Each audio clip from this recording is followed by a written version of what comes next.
considering that, like we said earlier, EG don't really play the hero all too often, and it's definitely one of Alliance's comfort pick. At the same time, I don't think Wisp has had the best track record in this particular tournament, and you know, I don't think Alliance have gotten it yet. I think it's just been banned against them every time. that's true. So, and they're not even first picking it. So, Well, EG sticks to the Witch Doctor narrative metagame. continues. yeah, the Witch Doctor. I mean, the Witch Doctor is just really good in this meta. It's good against pushing, and I think maybe what K-pop was actually going to say, like, scrimming against the Russian teams, they're also doing push strategies, and Witch Doctor is really good against the push. Alliance, actually, people talk about split push, but split push has always been the backup plan for Alliance. They're actually a push team. Even in 2013, Right. they get their timing, they push, and if they have to, they'll split push, and that's They're why just they like not the all nature. in. That's why- They that's why- always push with things that they can adjust to later. That's why they like the Nature's Prophets, right? Because it fits into the push and the split push.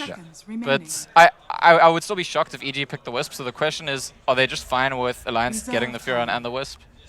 I think so. I think we saw from what Bulldog was able to do to the Wisp of Liquid that if you see the Wisp coming and you pick a core that can deal with it and burst them down really fast, I think you can deal with it. But it's EGM Wisp, man. Actually, I think that Alliance were picking Wisp at the Frankfurt Major, but it was AK playing it then, and so Really? they weren't doing that well. Well, EGM wasn't in the team then. Yeah. so- Oh, that's right. And so, like, I don't know, there's potential that they looked at that and they were like, hey, Alliance's Wisp is not that scary anymore, but EGM's back here, and he was the Wisp player that was He meant to be was. scary. And we finally see the Universe Darkseer. If I'm not mistaken, this is actually the first game for Universe on Darkseer this tournament. Darkseer's been one of the more popular picks, but EG just haven't really seen a need for it, but I think it works out pretty well. They've had a lot of Voids, Enigmas, Mm-hmm. Nature's Prophet. I think this actually potentially suggests that Enigma could still come out for Fear. I think PPD Yes. could be on that Yes. Witch Doctor. I think if you get the Darkseer and the Enigma and the Witch Doctor, You what got I- the wombo combo complete, right? and Alliance's plan is to group up and push, and like, how do you push into that kind of thing? So I think when we get to the second phase, we'll probably see Alliance ban out that Enigma that EG have been going for this tournament. I mean, they also played a Beastly Silencer on EGM when one of the, I think yesterday they played it. So got a triple kill, I believe, ultra kill But against Team Secret. they almost always pick the Silencer when S4 is bat. So I'm Fair not- enough, yeah. It's meant to be like a little kind of combination. Combo, yeah. Poor But Dooney. Everyone I- else on his team got like mega buffs to their heroes. He's still except for stuck with Dooney. IO. Dooney doesn't need it. Oh, they don't go for the Wisp, so EG had a good read, I guess. Or maybe Alliance were like suspicious. They're baiting it you know, I mean, out. like- well, Yeah, that's yeah. probably the Ake hero, so it still could be. Maybe they're just still waiting to see if it fits their playstyle a little bit better, or maybe they're seeing what EG banned in That's the a second good point. phase. Like, if you're gonna pick the Wisp, let's get more information because it's suspicious that they're giving it to us, kind of thing. Because if they get usually when you pick a Wisp, you pick it in the first part of the phase, so you can then pick his partner Yep. immediately afterwards without it getting banned. So now, if they pick the Wisp now, they risk getting their favorite partners in Sven and CK actually for Alliance. They haven't really been Sure. favoring the Iotani, so I think if they pick the Wisp, then EG can just fire back with a Sven and CK ban, and then Alliance is maybe a bit more confused about We what to go saw them next. going for the CK in the group stage, and I believe Yes, they ended I up winning think that match. it's still good. It still fits the push strategy. Yeah. I mean, there's I CK remember that one actually final has push that had like 80 illusions yeah on the CK towers. actually has more like push potential than just about any other core in the game. It was actually in the game against EG. Yeah, that was the game they interesting won. thing about that game is that EG nearly won that game, and I think Alliance completely outdrafted them. I think EG didn't have anything to do with the Chaos Knight. They didn't have anything to do with the Death Prophets. It was like, in my opinion, we didn't actually discuss this yet, but I favor EG going into this match in large part because EG is the one team in this tournament who more than once have gone to a position where I think they were totally outdrafted, and they still won. Still won. But And in that match specifically, wasn't Alliance maybe less confident then than they are now? As you said, that played a big factor. yeah, that's definitely possible. I mean, Alliance have had a lot of big victories since then, so Yeah.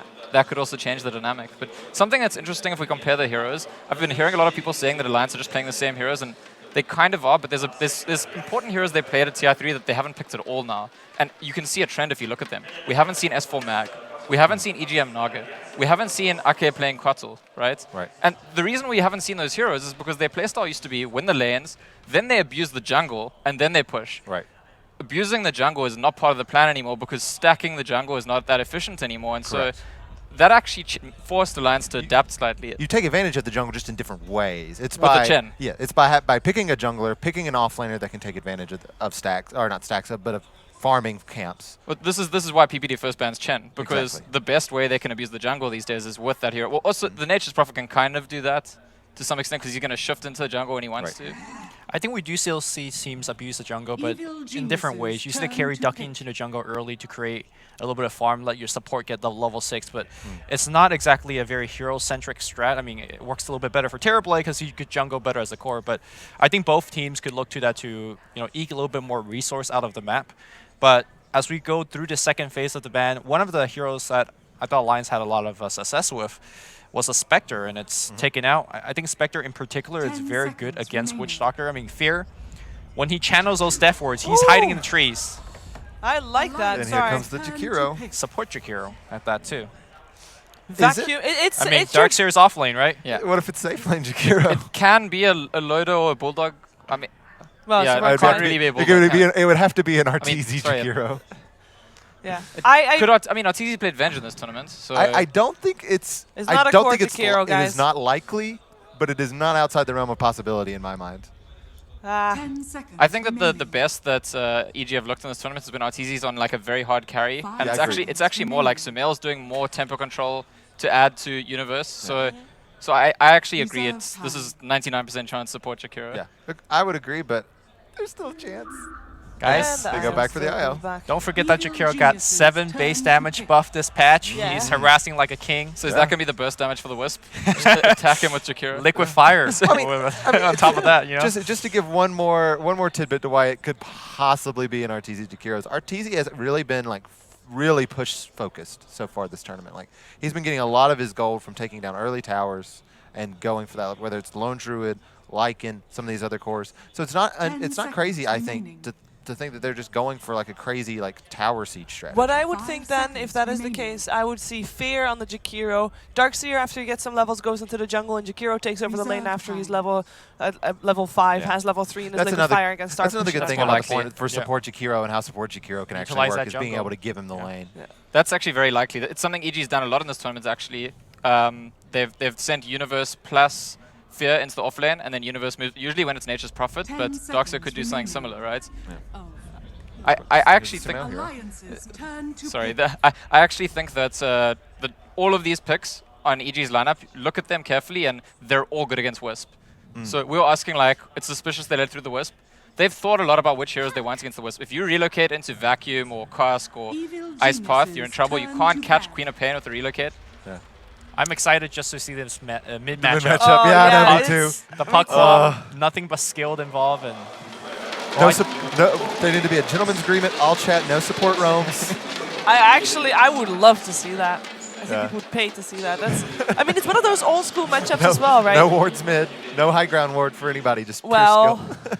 you can do that. I actually think that S4's pack. I mean, people talked a lot about the Weaver, but I actually think S4's pack won Alliance the first game yesterday. Okay. Because how many times do you see Alliance get into a team fight, and the reason they're winning the fights is because the enemy team is trying to kill Pack. Yeah. And S4 is just so confident, so good at like, I'm low HP, but I'm gonna live because I got all these like jukes and jibes, He had ninja plays. really, Look really at that good blue drink light, close and as then well. there's one headset that's orange that jumps out. That's really. For Dutch, for Holland. I don't know. I They're was there gonna for say you- for Fnatic, but they're not in. the difference though in that game was Puck was facing against very little disables. This game, you got a bit more. You got the casket, you got the ice path. Still not exactly the most reliable stuff. but Vacuum into Ice Path. Sure, That's nice. sure. Of course, Queen of Pain might look into getting an Orchid, although Queen might get a defensive Euls for herself, against the Waning Rift. Also sets up the Jakiro Ice Path if they want to go in that direction. Who's the Arteezy here? Okay, so the band the anti. It's the last hero, definitely. It's the Evil last hero. geniuses Looney. turn Ooh, okay. So this is a very. I think this is very pushy. It's very pushy. It's very good against a relocate, like you said. Can you imagine you just relocate into the jungle, suddenly Eclipse greets you? Yeah. And more importantly, I'm also very worried about the lockdown of Alliance. You get Coil, and that's freaking it. Yeah. But this is my point. Like Alliance often have these drafts where it's you can't see how they're meant to win the fight, and then it's because S4's Puck and somehow he just like does these. Loda did it a 10 bit yesterday on seconds Juggernaut too, but remaining. it's usually the S4 Puck where I agree with you, Lumi, that they're gonna have 5 ways to seconds lock down the Puck. remaining. But it's always a decision. If you try and focus Puck and you don't kill Puck, you usually lost the fight because of it. Is this a Wraith King? I think it's more likely to be CK. Because Okay. I think CK does pretty well ganking the Luna. They got There's a lot, of AoE. AoE. They got a lot of That's AoE. true. They do I'm have a more ton of comfortable with AoE. the Rave King here because, What we else haven't is- seen a whole lot of Wraith. I mean, Because he's the Juggernaut's out, he's kind of Spectre's out out, of. Sven's out, He's kind of Fencer's out of out, Gyra's options. out. He's kind of He's kind. He's Loda's kind he's of got out the of Slaughter heroes. still. What do you think Slaughter. of Slaughter. Slaughter? No, work. they need way more damage. Slaughter can't give enough, I think. That's also true. I think they're kind of backed into a corner here, and they might have to pick something suboptimal. I think they still might go for a CK even if it's a bad pick. Could they pick Lycan? I mean, that is a, They could go like doesn't. I don't know if it really fits the draft, but it is a 10 hero Loda seconds plays. remaining. carry a Baden. No, even more less damage. Let's not do that, please. Oh, well, we forgot about Terrorblade. Did they pick Yo. Terrorblade? Oh in? yeah. They got the. Yeah. Dash. Oh, the That's Wraith King right. Shiver. Look at that. Well, it Look at was, the as call. you mentioned, it was one of the only ones that was Yeah. still left in the pool Yeah. for... We're just going through Loda heroes. I was going to Go do a through TI3 Lifestealer throwback, but Lifestealer has not been seen Life at all. Stealer's not the yeah, hero. let's not do Yeah. that. Lifestealer is not the hero right now. Okay, guys, I want to hear from you. Who's got the better draft? Who's going to take this? I like. Onward. EG. EG. Loda's uncomfortable. Come on, Louis. Alliance. Alliance. EG baited the Wisp. EG's gonna win. EG's gonna win. We're gonna find out which one is gonna win. Is it gonna be EG? Is it gonna be Alliance? We're gonna find out with LD and Gods. Here at Minsk Arena, the crowd is absolutely deafening and the game has not even begun yet. Gods, are you ready for this? I'm so ready. This has just been what everything's kind of been building towards throughout the Starlighter season, all the online play, an amazing land so far, and one best of 3. We're going to find our champion. Well, whether or not the game works out for EG, you can definitely see that the preparation time has benefited them to game plan against Alliance. Here we go. The countdown is underway. It's time. Alliance versus EG.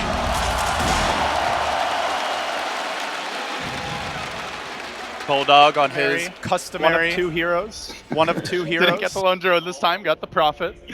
He's had a great tournament. He joked against Secret. Little do you guys know, I only had one hero, guys, but he's pulling out what might be his second hero. We'll When you're see. playing against Alliance, I don't know. It's a risk. Proceed with caution. I mean, people are talking about baiting out the IO pick, but they've just given, I feel more than the IO, it's the fact that Bulldog has Nature's Prophet. That has got to give Alliance a lot of confidence coming to this series.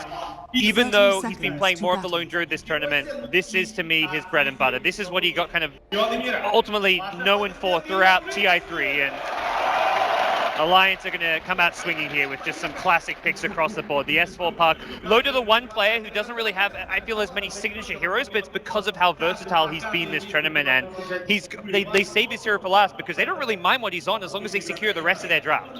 Yeah, it's an interesting Wraith King game where it feels like they have an almost endless array of tools to kite and control him, but EG in terms of their overall team fight, very reliant on the big combo. So Wraith King generally pretty good in that situation. Very curious to see how well he ends up performing, but off the bat, it's going to be Universe keeping Ake out of his jungle. Something we have seen a lot of teams trying to block that big camp near the offlane, but Universe wisely going to protect it, prevent any sort of ward placement.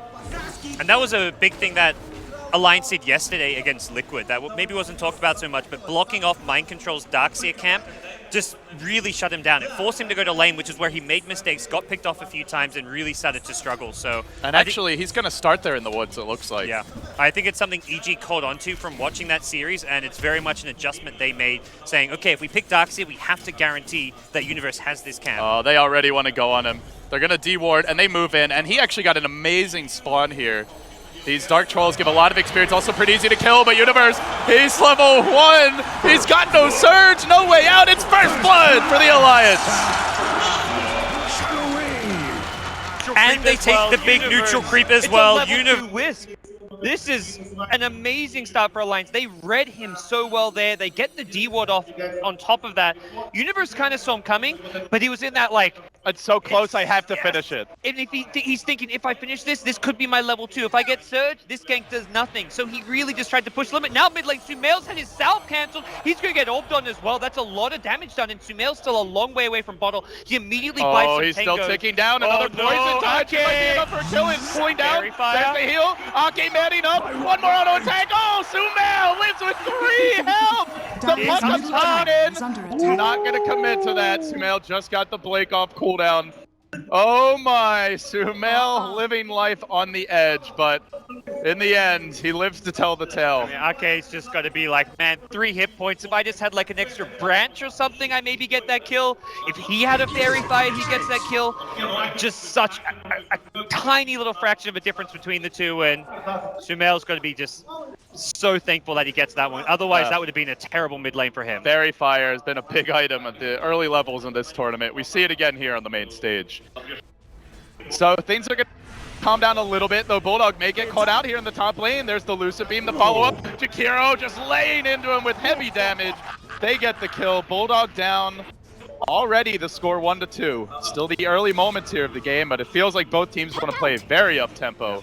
A lot of pressure. And already a lot of kind of adaptations to what they've seen in the past. Like EG, typically running these dual lanes where Fear will often kind of head towards the offlane with Universe, but they say, look, Bulldog, he's been such a key player. He's effectively the one position carry for this team. Let's trial in him. Let's make sure he has a rough start. You get the kills. You make sure he gets no farm out of the lane. And also the early ward from the Darkseid, who's now forced to rotate off into his jungle. He's completely abandoned the offlane, so very interesting start coming out from the two teams. Not only did they kill him and steal the big creep, they then warded it, so they salted the earth as they moved on to their next objective. And it, as you mentioned, Darkseer is still going to get something in the jungle, but it allows these supports to roam on mid, to stack their own woods if they'd like. It just frees up Alliance so much here. It seems Bulldog is also going to make his own rotation now, as he's gone back to the woods. So both offlaners totally abandoned the offlane. Does feel very TI3-esque in the mid lane. S4 jumping in, finds the solo kill on the Queen of Pain. S4 has had a dominant tournament. It's really been a comeback event for him. And again gets the job done mid. Yeah, I mean, analysts talked about the 1v1 matchup between these two players and how important it can be. And I feel even more so for Alliance because of the role S4 plays in this team, being the main tempo controller, the puck, the bat, whatever hero it's on. He's the one who kind of controls the pace of the game for Alliance. Him getting a solo kill just changes everything. And winning his lane is just going to be so important for Alliance now. And we'll see both teams kind of transition to an early tier 1 tower push, neither of which is likely to be too contested. Bulldog's just trying to use the trees to keep it alive, and this does give S4 time to rotate in. The creep is he's dragged almost level off. 6. This could be big. Very close in the bottom lane. Universe is going to get caught out. The heal bomb's there. Nice body blocks. The orbs get the job done. Just watching S4 as it looks like any moment he could jump in. Has the coil now. And he's waiting for the opportunity. He could get Arteezy if he manages to hit the combo. Waiting for them to push it a bit further. Bulldog's like, I'll bait him in. They'll go at me. Just you wait. Oh, S4, time to make the move. Orb comes through. The coil's there. Arteezy with the quick TP out should be okay. PPD as well. Do they get anyone? Nope. Back to the fountain. Absolutely fine. Well, they're also trying to set up on Fear bottom. That bottom tower, gods, it's almost dead already. Yeah, Alliance, I don't think they were expecting EG to have the instant TP response to that play there. They will still get the tier 1 tower without losing their top one, and that was just such a great play by Bulldog in the top lane with his treants to make sure that tier 1 tower didn't have the creep wave on it. The treants just drew the aggro through the river, and as a result, Alliance don't take too much damage. Unfortunately for them, they don't get the money for the tier 1 bottom tower, but it's still map control going their way. It's a lot of pressure on EG's shoulders right now. Man, Sumail, he's had a really rough time here on the Queen of Pain. Looking at his inventory, it's rather bleak compared to what S4's managed to assemble at this point. Still looking for the boots, does have the bottle. It's been a rough go for him, and S4 dominating the mid lane with the help of the early Dazzle rotation. Even though he died, he shut down Sumail's regen, forced him to use the Fairy Fire. Yeah, but these EG supports just camping behind mid. They're kind of almost trying to bait Sumail this time, but S4's just been so on point. Again, you see a phase shift dodge here. He's going to try and turn this one around. I don't think he's going to be able to go for this kill. The Ice Path, oh! If he hits that into a Sonic Wave, you're looking at a kill. S4 did not have the Illusionary Orb there, so tiny little bit of missing range coming out from Fear's Ice Path. He might have had it in time to drop a coil and get a counter kill, but PPD's going to find him down in the river. Ice Path cuts through. S4 will get caught out, but only for a moment. Jaunt's away. Suddenly, a rotation as well for the Queen of Pain. They're really committing onto S4, but Aki's here to back him up. Belief does have a point in the grave. And now the Nature's Prophet coming in as well. Suddenly reinforcements arrive from the IO. They go up onto the high ground. PPD again the TPs. No, this time not enough. EG thwarted in their efforts to just back away without punishment. They've been pressing a little bit here, and Alliance taking full advantage. And again, more D-wards coming out from Alliance. They have been completely on top of EG's wards this game, from the starting D-ward that the Darkseid put down at the bottom rune to this one here in the mid lane. You know, there was the interview yesterday on stage where Slacks asked Loda, you know, we see you running a lot of the same heroes as TI3 Arrow when Alliance was on top. Do you feel like you're just back to your old tricks, or have you changed up the formula? And this, to me, is the big difference. Alliance, even though they're running similar drafts, are playing much more aggressively with the supports, and especially in this particular game. Yeah, much more aggressively, and they're playing, like, better as a team than I've seen them since that TI3 era. They are looking right now like the well-coordinated team of the tournament. For EG, it's come down to more maybe the individual play as well as like the drafting and strategy at PPD. And that's where this clash is just going to be so interesting. Eclipse online now for Arteezy, but tough to actually use it against the Treants in the lane, so he may have to wait for a better opportunity. PPD is going to rotate in. It is currently nighttime. A Lucent Beam could set this one up. They also get off the ice pad, but they kind of stack the stuns here. Cask is going to come through, but they know it's dangerous to overcommit. So they will back off, and Bulldog, he wants to go in. He's going to pop the Sprout. The Treants are there, and suddenly again the Dazzle arrives to the lane, but while that was happening in the mid lane, they've managed to kill up the Queen of Pain. S4 committing the coil, finding the kill. Alliance, just little squads of 2 getting the job done. And they're about to get the relocate. So their map presence is only going to amp up from here. And they didn't even overreact to the pressure top on Bulldog. He throws out the Sprout, he doesn't even get any TP support. It's just the Dazzle who's sitting behind him, and EG just unable to find the kills. You kind of mentioned it, the Eclipse just not going to be a very potent tool against the Nature's Prophets because of the Treant's ability to just soak up the damage, and it's very much just they want to use like when Alliance come TPing into as a kind of counter gank a measure, as well as maybe Arteezy himself TPing in the other lanes, but so far we've seen EG unable to kind of use this ultimate. Well, Sumail's had enough of the mid lane. He's coming top, and Universe doesn't want to be bottom right now. And it's not just the Eclipse, it's also the Sonic Wave. EG have had this up for some time, but all the pressure onto Sumail. He's 1,400 net worth behind S4. S4's individual play has just been phenomenal. A little 4v4 action here top. There's a commitment from Sumail, going to jump his way in. No relocate just yet. Beautiful grave by Ake. Keeps Bulldog alive, and now they're going to run forward. Sumail on the run. It's S4 again, fighting the 2-hero Coil. They're in trouble as well. Coil's going to snap. He might die in the fountain. Barely going to live, it looks like. Oh, Sumail! For more. Another stun of Sumail. The follow-up there. Alliance surrounding EG. 3 heroes crumble. This Loda's played throughout this tournament. His TP rotations have been like as good as any player I've seen since like CDEC during TI. Like this is just unbelievable. Every time there's that crucial early game fight that looks like, ooh, Alliance may be in some trouble, Loda's just there to save the day. And he spends the entire time that he needs to be free farming, and then that one crucial fight, you know it, Loda will be there. Has picked up the early broadsword. Are you thinking a blade mail for Loda here? Is that the item we're going to see on the raid? It looks like a great item pick up this game against the Queen of Pain AoE damage against the Eclipse. There's nothing Luna can really do once you throw that Eclipse to prevent the damage being reflected onto you by the blade mail. So it's a fantastic item for Loda to go. Not to mention just the raw stats from this. You get a bit of extra mana to like just support your ultimate as well as your stuns, the extra bit of damage, the extra bit of armor. He can now transition off of this into a Blink Dagger. We've seen Radiance builds in the past, Maelstroms as farming items, but a very cost-effective early game item for him. Well, the scary thing if you're EG, we have not seen the debut of relocate ganks. I believe S4's Puck either has a blink or is very close to getting it at this point. 1,200, so a little whiles to go. I mean, the story with Alliance has always been like they're known for their Rat Dota, but Bulldog's Prophet, this is not a game where he's going to have to split push and Rat Dota it up. If anything, I feel like Alliance at their best, they don't resort to Rat Dota. It's something that kind of comes as an afterthought or when things maybe go into the late game and they're not ahead. But typical Alliance strats, they win the lanes, push down towers, and they'd rather stay like grouped up as a team unit and take fights to their opponent like they're doing now with EG. And if anything, if this game keeps kind of going along the course it's going right now, we will see Bulldog playing more of a fighting Nature's Prophet build. Yeah, he is going for the cheap items right now, just trying to get active early. Drums will be coming out. He's the third in net worth here on Alliance, but all 3 of their cores topping the charts. And oh, by the way, that IO ahead of the Queen of Pain. Alliance having an incredible start here. And they're working on towers. Looks like they will smoke. S4 looking to make a move top. They have all 5 heroes available to join that fight, whether it's the Prophet with a TP and an ultimate or a relocate from the mid lane. So EG could be in a lot of trouble if they group up too much. Cliff comes out, does Arteezy back, he's sticking around, and here we go, the Prophet with the TP in, S4 to start the fight, the orb off the mark, though Arteezy's gonna back away, full health, full mana, tower will go down to the Dire, so a nice win there for EG, no good setup for the Puck. Yeah, hard for, if he dream coils, like we've seen before, Luna can just instant TP out, and unless Loda's there as well, you're not going to get that kill. Loda getting initiated on mid lane, but he's got the reincarnation. If they chase him too hard, that's where the Puck will just TP rotate, and suddenly EG will be in all sorts of trouble themselves. You can't try and take a team fight with Luna's Eclipse because of this blade mail right now.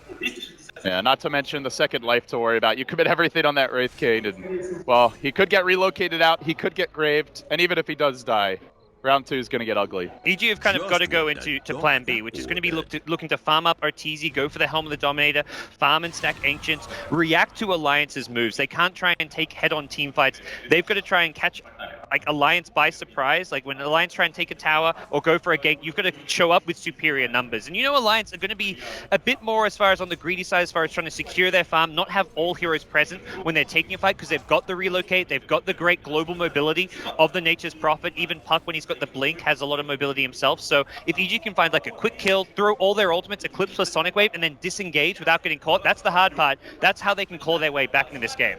Well, I mean, you mentioned superior numbers, and of course, that's always going to be tricky against this trap. They've got 3 heroes that can instantly join the fight from the Io and the Prophet, and then the Puck may have the blink soon, at which point 4 heroes that can potentially close the gap quickly is all tier 1s aside from the offlane towers are currently up here. Actually, the safe lane tower for EG also fell. This game just gets so tricky for Sumail. He's going to be going for what I can only imagine to be a Yule Scepter to try and defend himself against the newly purchased Puck Blink Dagger, which he knows is coming up any second now. But with Puck having a blink, Alliance could just snowball. It's not necessarily going to be the case. There was a game against Secret where, go back a couple of days, they got the like 12-minute Puck blink. They had a Slardar with a 9-minute blink dagger. They couldn't find kills, and that's what EG have to do. Basically what Secret did in that game 1 of their best of 3. Alliance hits all their early game item timings. They get a farm advantage, and then you don't keep kills. Moving in on the mid lane. He's going to fight Sumail off the bat. PPD as well. Thrashed by Loda. And Alliance, all of a sudden, 5 mid out of nowhere. Well, how do you even counterplay that? It's not going to be the story of the game against Secret where they get the blink daggers and don't find a single kill anywhere on the map. Takes them just 10 seconds of S4's blink dagger to get a great initiation onto the Sumail Queen of Pain, and it's Bracer Gaming for EG. They are absolutely dirt poor. The 2 supports, the lowest farmed heroes in the game. The Universe Darkseer are only just now about to pick up a mech. It's coming very, very late though for the team. And even with a mech, I don't think they can really, I don't think they've got a chance to really 5-man into the Alliance draft. They're going to try and do their best. That's why they picked up something like a Bracer and Arteezy. Likely just goes back for like a Drum of Endurance himself to try and give his team any teamfight presence possible. Bulldog picking up the Gloves of Haste. Curious to see if this will be a Midas or a Maelstrom here. But that's a decent amount of gold, whichever one he's going for now. And oh, by the way, Loda, 3,300. It is Radiance time for the Wraith King. He's saying, EG, you guys are in trouble. You want to try and farm for the late game? Well, I'm going to secure my late game as well. And with the Radiance pickup, he'll be a huge teamfight threat. Not to mention just have that ability to just push out waves, and farm. You know, you mentioned the Slardar game. They couldn't find ganks, but if you have a Radiance on your Wraith King, you don't really care that much if you find ganks. You are going to outfarm the opponent. And that's where I love how much Alliance learned from that loss when they had Slardar. They haven't changed Loda's playstyle. He's doing exactly what he did on the Slardar, but it's not been on Slardar. It's been on heroes like Juggernaut, heroes like Sven, heroes like Wraith King that can also scale better into the late game than a Slardar can. Alliance going to scout things out here as the Treants parade towards the pit. This is a very slow Roche. EG feeling a bit desperate to get something dumb. And they cannot continue. Yep. There is no chance. I think even Alliance themselves, they're not even following this one up. They're going to send one more Treant, but they're like, we don't even have to head that direction. There's no way EG, with Roche half HP, are going to continue doing it. All right, the Roche sneak didn't work. Time to smoke up again and go for the team fight. But the man they're going to initiate on here is the Wraith King, if they want to jump him. With the IO in position to catch him out, to save him if necessary. Pops the Blade Mail. There's the Tether relocate, a bit on the early side. Are they going to counterplay this? I think Alliance will try and 5v5 this It was a short range relocate. They've got to blow up the Wisp. Well, EGM is going to be pretty far forward, but S4 off the bat is going to find the pick. Brains down PPD. Now the 2 hero on the Ice Path coming through, but not a very long duration one. And Alliance engage onto this. They catch out Arteezy. There's still no good opportunity here to pop the Eclipse. He's thinking about it, but he knows it would be a waste. So the Treants again save the day. Fear with the TP out attempt. Silence not in time. 3 have fallen. And Loda looking for a 4th. Universe. Oh, mid-stun animation there. Didn't quite have the range, but with that, Loda, looks like the Relic has just been purchased, inbound from the Courier. I mean, Alliance crushed that team fight with like 4,000 net worth of Wraith King, not even on his hero. He's currently at 8k net worth. Realistically, he has 4k net worth on his hero. just treads Blade Mail. If he has a Blink Dagger there, it's a 5-man wipe. Not to say he should have a Blink Dagger. I much prefer what we're seeing here, but that just gives some perspective of how far ahead Alliance are right now.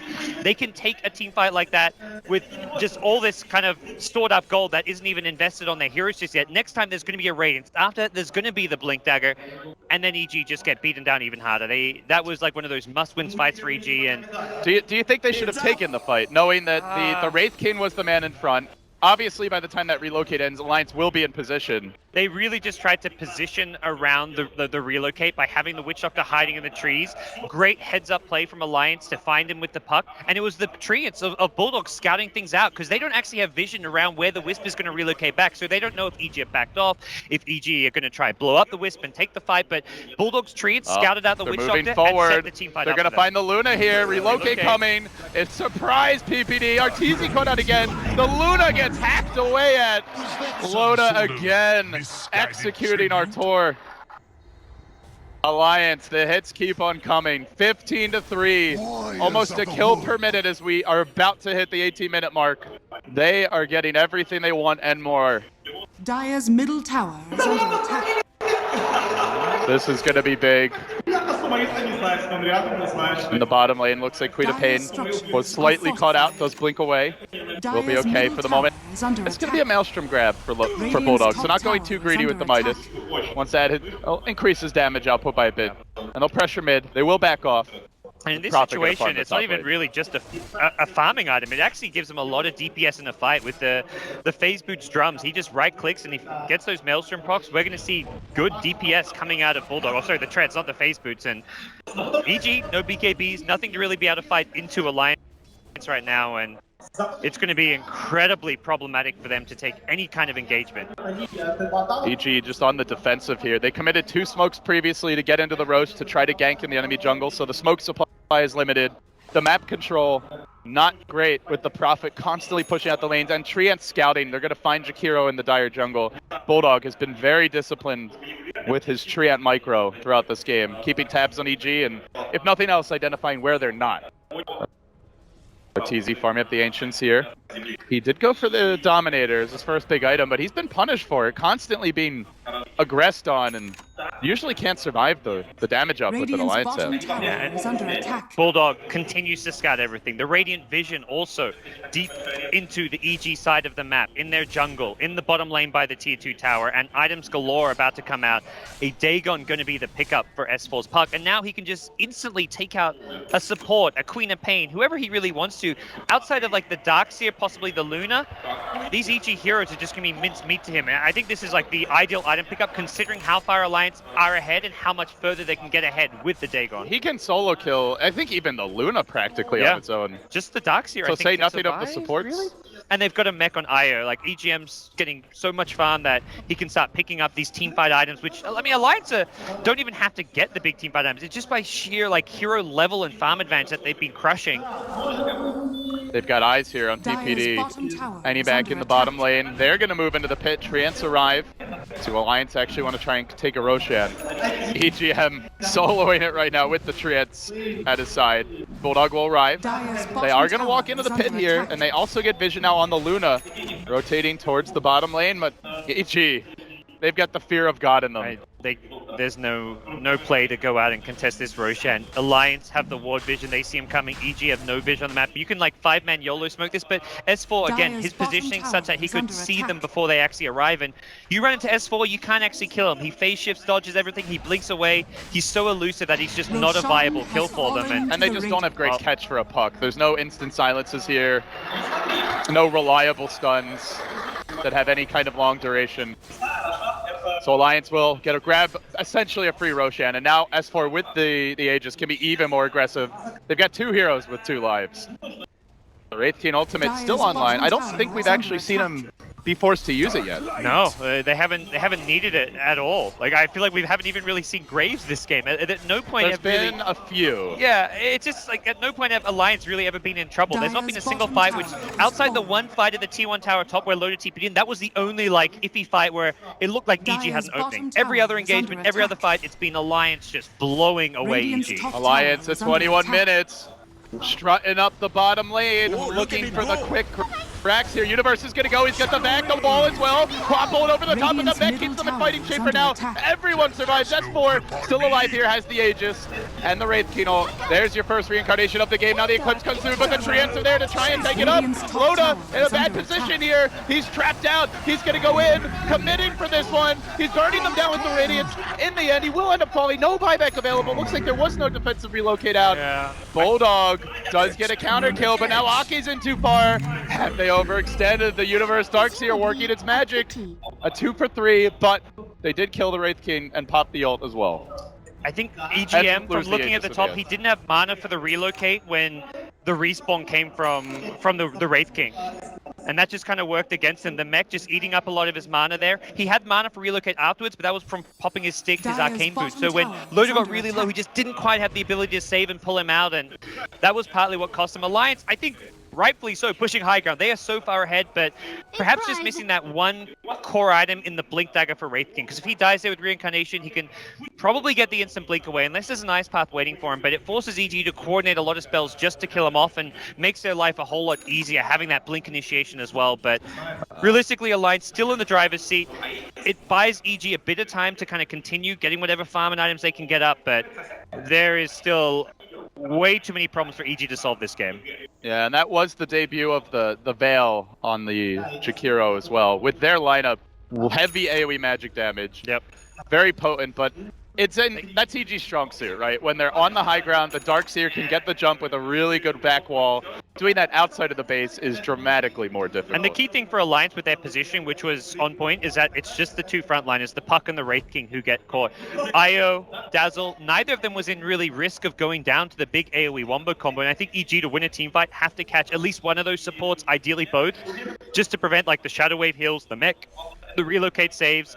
They need to be able to find a way to take down the back lines. When we saw Io lose with Team Liquid, it was when there was a Weaver who just kept coming in from behind, taking out the Weaver, taking out the Wisp at the start of the fight, and that's something which EG, I think, have to make a key point to do as well. Problem is, it's all this big AoE damage that they want to like sack onto the vacuum. They don't have that one hero who can kind of come around and snipe the Dire's Io. Maybe middle someone like tower is under Arteezy attack. flanks with an Eclipse, but Radiant's bottom options are very tower is limited. under The attack. Treant summons have pretty much always been on point here Yeah. for Bulldog as Radiant well. We saw that in the last structures fight. are The fortified. bounces were a little unlucky, and quite a few beams ended up hitting the Wraith King, but the idea was there. EG, they did smoke bottom. S4, great Radiant's absence. Even bottom pinged this tower out while they were has still fallen. smoked. Hadn't revealed a thing. He knew Dire's that EG middle was likely headed this tower way, has and they have fallen. counter smoked. They're looking to make the jump. They commit onto Arteezy. Bursted, almost dead off the bat. Loda engaging here as well. He does have the Wraith King ult going. The Queen of Pain ult almost kills himself off as Arteezy pops the Eclipse. It's almost only hitting Treants. Again, Bulldog on point. PPD in danger now in the trees. There's the orb forward. S4 gonna pick him off. Four have fallen. Beer will be the last man down. They've slain the old man. They've wiped out EG. And Alliance are gonna just power charge their way down the bottom lane. Now they can look for that first lane of Rex. This is kind of almost approaching that tap out point for EG. They probably have at most one last fight in them, but Alliance's lead is just almost insurmountable. I've got some good Dire's news for the bottom EG tower fans. is under They got the attack. tower. I thought you were going to say it's a best of three, LD. Like, good news, it's a best of three. EG, the team, more so than anyone else, who can come back from a loss.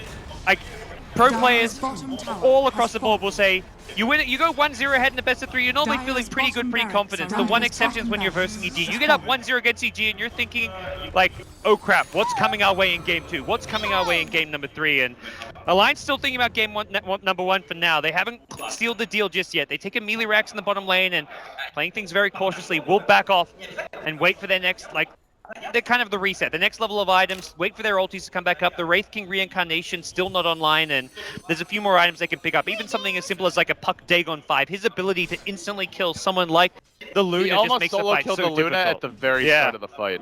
That was vicious stuff from S4. Darkseer was forced to mech, and the only heal that was applied was really on the Luna, who was solo Dream Coiled. So it wasn't really efficient use of the mech for EG, but it's essential. They weren't going to win the fight without a Luna. They weren't going to win the fight regardless, it turns out. And I just have to highlight how good S4's leadership appears to have been this game. He pinged out off in the jungle, literally on top of EG, while they were smoked. No wards to scout it out at that point. And as soon as they saw heroes, they immediately counter-spoke and go for it. He even used his blink off the bat just to get a little bit closer as quickly as possible. So their decision-making has just been they've just been much more decisive this game than historically over the past year or so when they've struggled. Impressive stuff from Alliance. And now the Dagon continues to be leveled up. There's a Haster and bottled. Oh, this is just going to be the icing on the cake if he gets the jump. This is the complexity smoke gank. We're down, we're out. 5-man smoke gank. We're down 20 to 25k gold. Oh, look who's there to reveal it and to catch them out. Ward gets planted. Immediately S4 going to deward it. Nothing for PPD. Yeah. And they have no like insta catch for someone like a Puck. There's no way to get he it wants disabled. to go. They're going to start it off on Arteezy Universe to the rescue, perhaps. He tried, but he's silenced. He can't get anything off because S4 found the jump. The back wall comes through. The Quaffle over the top, but they're tanking the way through all the damage. It's a triple kill for Bulldog and an insta GG. And Ultra in the end. No mercy from Alliance. The Swedes are now on top, leading 1-0 already.